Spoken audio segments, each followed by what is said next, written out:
Bonjour, je vous propose un travail sur le produit scalaire et dans cette vidéo, je vais surtout travailler sur quelques exercices concernant le produit scalaire.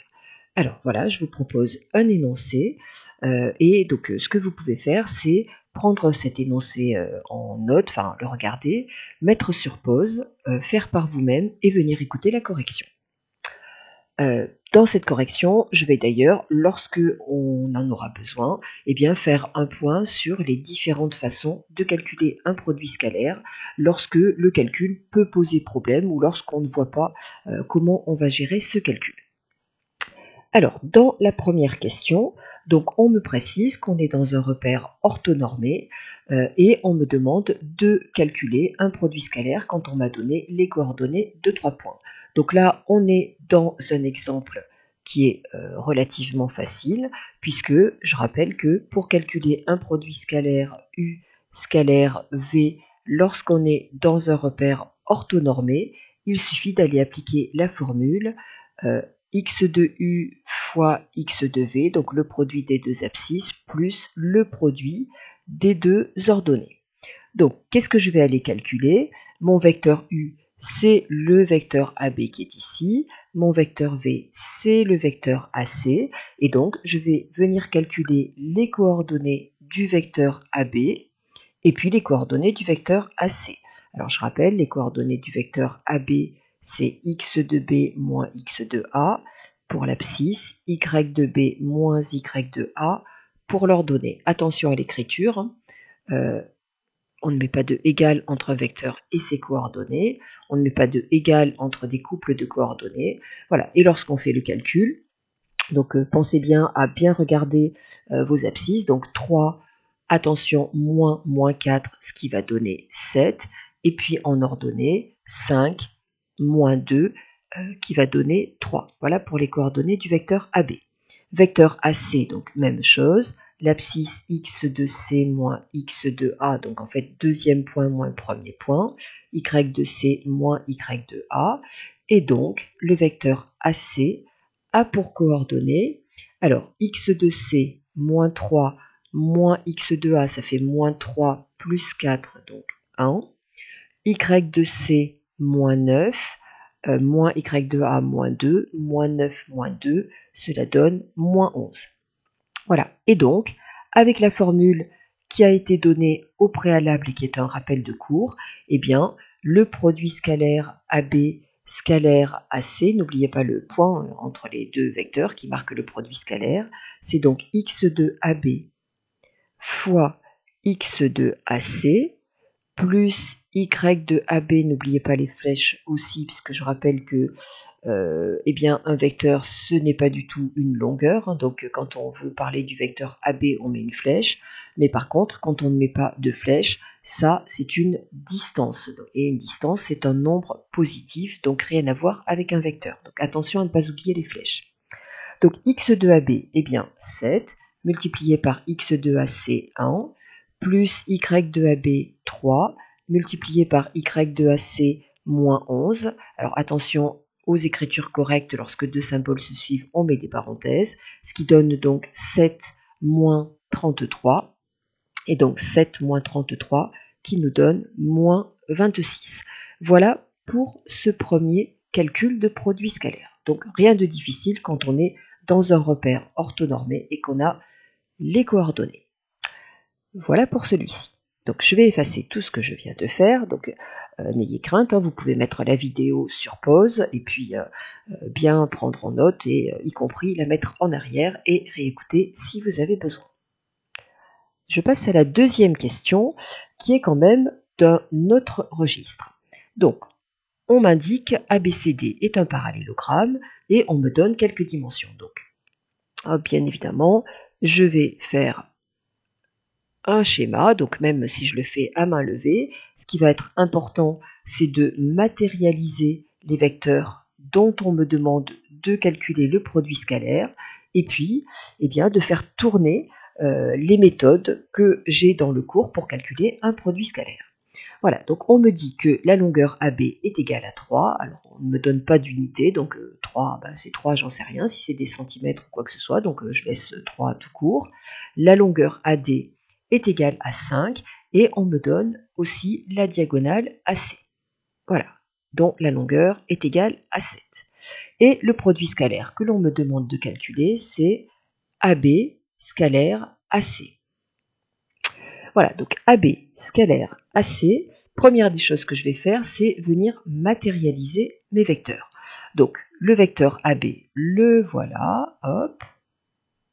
Le vecteur AC, le voilà. Et déjà, quand vous matérialisez les vecteurs, normalement, il y a des choses qui se passent dans votre tête parce que vous êtes censé connaître le cours sur le produit scalaire et donc déjà censé connaître que, tiens, quand les deux vecteurs sont à la même origine, eh bien, pour un calcul du produit scalaire, ça peut être sympa. C'est le produit scalaire qui passe par les normes et le cosinus de l'angle formé par les deux vecteurs ramenés à la même origine, c'est-à-dire qui utiliserait le cosinus de cet angle-là. Sauf que là, on se dit, eh bien zut, dans un parallélogramme, l'angle formé par un côté et une des diagonales, eh bien, on ne sait pas ce qu'il vaut. Voilà, donc là, je vais prendre une autre page et je vais faire un petit point méthode sur le calcul d'un produit scalaire. Donc, lorsque vous devez calculer U scalaire V, donc ce qui sera important en premier lieu, c'est d'aller matérialiser vos deux vecteurs. Si vos deux vecteurs avaient la bonne idée d'être collinéaires, donc s'ils sont collinéaires, donc même direction, eh bien, le produit scalaire, il sera à ce moment-là facile à calculer parce que dans votre cours, on vous a dit que le produit scalaire de deux vecteurs collinéaires, c'était le produit de leur longueur, donc norme, lorsqu'ils sont de même sens, U et V de même sens, et c'est égal à l'opposé du produit des deux longueurs lorsque les deux vecteurs sont de sens contraire. Voilà, donc s'ils sont collinéaires, eh bien, et que vous connaissez les deux longueurs, eh bien, ça se passera tout simplement. Voilà, si jamais ils ne sont pas collinéaires, eh bien, peut-être que vos deux vecteurs seront orthogonaux, c'est-à-dire vont former un angle droit. Alors, bien évidemment, vous ne devrez pas aller regarder une figure et dire d'après la figure, il semblerait qu'ils soient orthogonaux. Il faudra que ça soit dit dans l'énoncé et que ce soit clair. À ce moment-là, le produit scalaire U scalaire V, il est ultra simple, il vaut 0. C'est d'ailleurs un des intérêts du produit scalaire. Voilà, et si on n'est pas dans ces deux cas simples, eh bien, vous savez que pour calculer un produit scalaire, eh bien, vous avez la possibilité de le calculer par norme de U multiplié par norme de V, ça veut dire que vous connaissez la longueur des deux vecteurs, multiplié par le cosinus de l'angle UV. Alors attention, il faudra que les deux vecteurs aient la même origine. Voilà, et sinon, l'angle, il faudra que vous y fassiez attention. Donc là, dans notre cas de parallélogramme, hop, je reviens à la page de tout à l'heure, eh bien notre problématique, c'était que cet angle-là, on ne savait pas ce qu'il valait, alors que les deux longueurs des vecteurs, on les avait. Donc ça veut dire que là, on se dit, cette technique-là, eh bien, on ne va pas pouvoir l'utiliser. Autre possibilité, donc, lorsqu'on est dans un repère orthonormé, et il faut obligatoirement que le repère soit orthonormé, eh bien, le produit scalaire de deux vecteurs, on l'a rappelé tout à l'heure, puisque c'est comme ça qu'on a fait la première question, eh bien, il est tout simple à calculer, c'est le produit des abscisses plus le produit des ordonnées. Voilà. Sauf que là, dans notre parallélogramme, on voit mal comment on va pouvoir constituer un repère orthonormé à partir de ce style de figure. Si ABCD était un carré, ça serait beaucoup plus simple. Si c'était un rectangle, on pourrait aussi, mais il faudrait faire attention. Donc là, hop, notion de repère orthonormé, on oublie un petit peu. Mais c'est pas grave, il nous reste d'autres façons de faire. Je vais changer un petit peu de couleur. Voilà. Donc pour calculer U scalaire V, eh bien, il y a aussi une possibilité, d'ailleurs qui est double cette fois-ci, et qui vous dit, eh bien, on va projeter orthogonalement, donc j'écris en abréviation, on va projeter orthogonalement le vecteur U sur le vecteur V. Voilà. Et une fois qu'on aura ça, eh bien, à ce moment-là, U scalaire V, alors le vecteur sur lequel on a projeté, lui, ne bouge pas. Et par contre, donc ici, on va écrire le projeté orthogonal, c'est pour ça que je vais mettre U'. À ce moment-là, je vais le mettre en évidence sur le parallélogramme du dessin de tout à l'heure. Et bien, à ce moment-là, ce qui sera bien, c'est que vous avez deux vecteurs qui sont devenus collinéaires, et donc vous rattrapez ce qu'on avait écrit dans cette partie-là. Donc si ces deux vecteurs U' et V ont le même sens, ça sera le produit de leur longueur, et si ces deux vecteurs U', attention c'est U', c'est pas U, et V sont de sens contraire, et bien ça sera l'opposé du produit de leur longueur. Alors attention quand même, ce vecteur U', il va falloir que vous le connaissiez, parce que quand on projette, une projection ne conserve pas les longueurs, donc la longueur de U', c'est peut-être pas du tout la longueur du vecteur U d'origine. Si cette projection orthogonale ne fonctionnait pas parce que le vecteur U', eh bien, vous n'êtes pas capable de le définir ni d'avoir sa longueur, eh bien, c'est pas trop grave.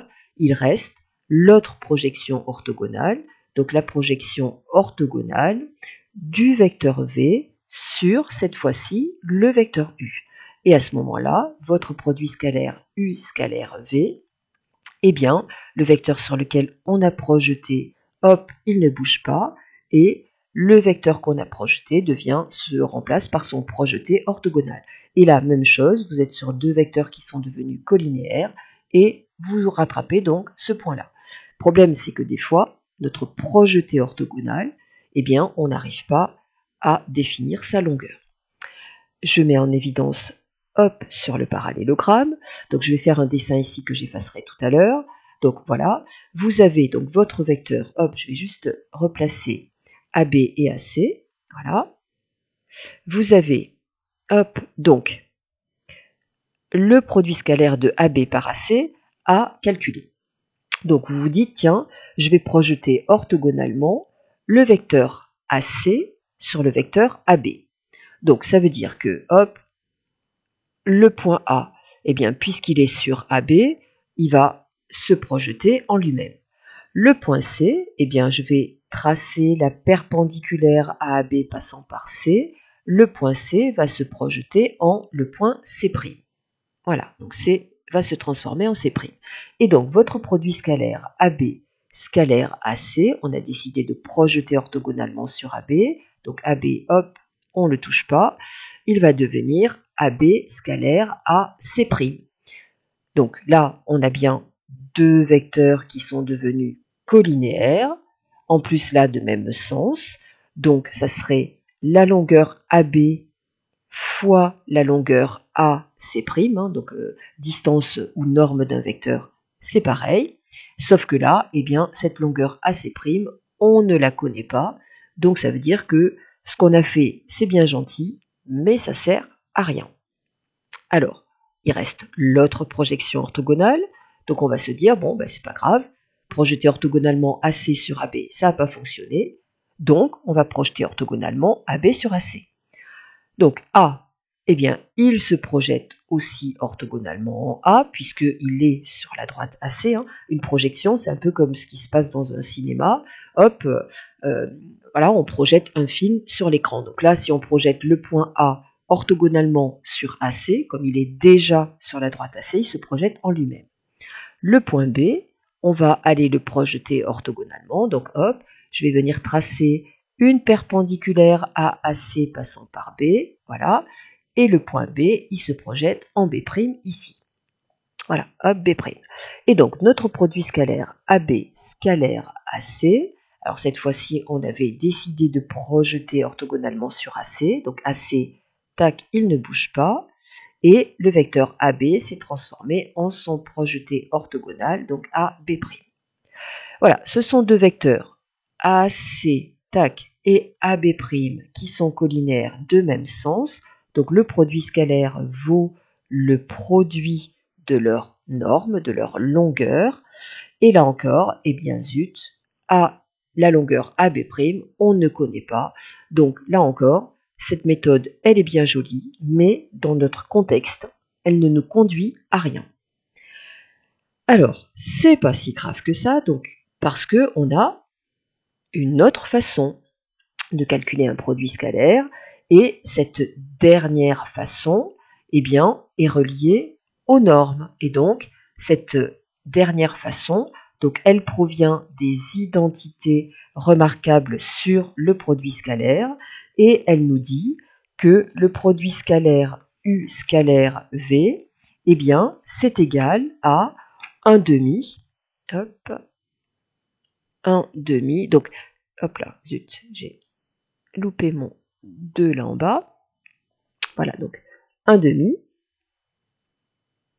avec un grand crochet multiplié par la norme de U plus V au carré. Alors, c'est cette égalité-là, si vous avez du mal à la mémoriser, vous la retrouvez en développant vos identités remarquables sur le produit scalaire.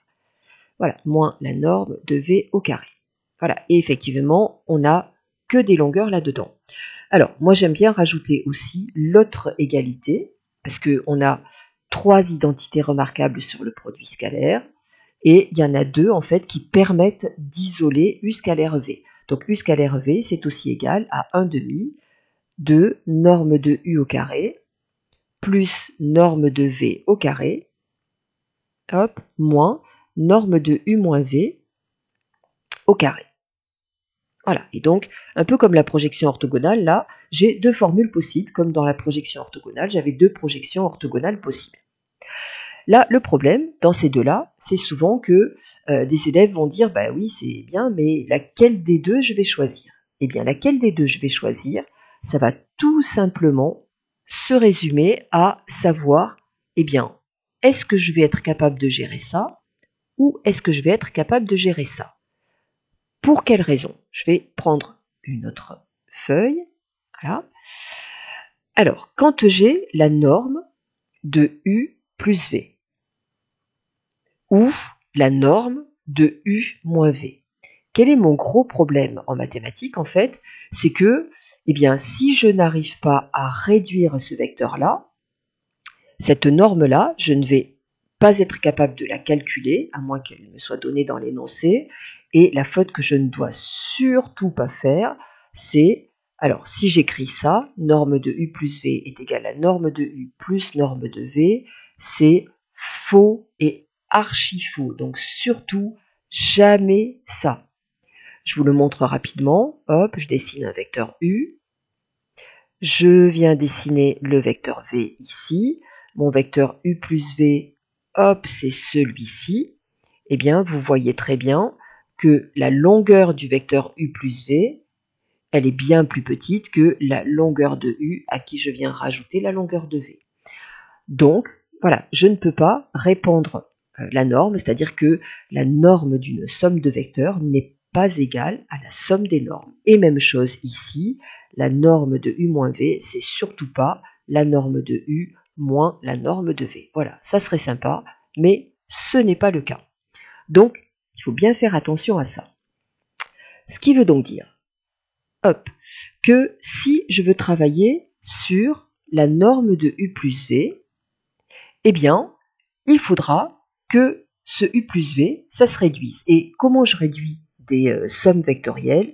Eh bien, grâce à la relation de Schall qui me dit que si l'extrémité de mon premier vecteur coïncide avec l'origine de mon deuxième vecteur, eh bien ça, je peux le réduire et ça me donnera le vecteur AC. Et donc, par exemple, si je suis face à la norme de AB plus BC, eh bien, grâce à la relation de Schall, j'aurai réduit cette somme AB plus BC, ça sera la norme de AC et ça sera donc la longueur AC. Voilà, et donc vous allez choisir parmi le U plus V ou le U moins V, eh bien, laquelle des deux quantités vous êtes capable de réduire. Par exemple, si on vous donne, si vous avez le produit scalaire de AB par AC, donc ça veut dire que votre vecteur U, c'est AB, votre vecteur V, c'est AC. Si vous passez par une égalité qui va faire appel à norme de U plus V, vous allez vous confronter à norme de AB plus AC. Et là, eh bien, je ne peux pas réduire ça, donc je vais être bloqué. Si je prends hop, l'égalité qui fait appel à ça, je vais me retrouver avec norme de AB moins AC. Ah, tiens, peut-être que je vais pouvoir faire quelque chose. C'est donc la norme de AB. Alors, moins le vecteur AC, c'est plus le vecteur CA. Et là, eh ben, c'est génial. C'est donc la norme de CA plus AB. Hop, c'est donc la norme de CB. Et c'est donc la longueur CB. Et là, c'est top. En fait, j'ai pu réduire, hop, ce vecteur-là, et donc je peux calculer la somme. Ce qui veut donc dire, je reviens à la page précédente, que le choix entre l'une ou l'autre de ces formules, quand on connaît plein de longueurs, va juste se faire sur vos deux vecteurs U et V.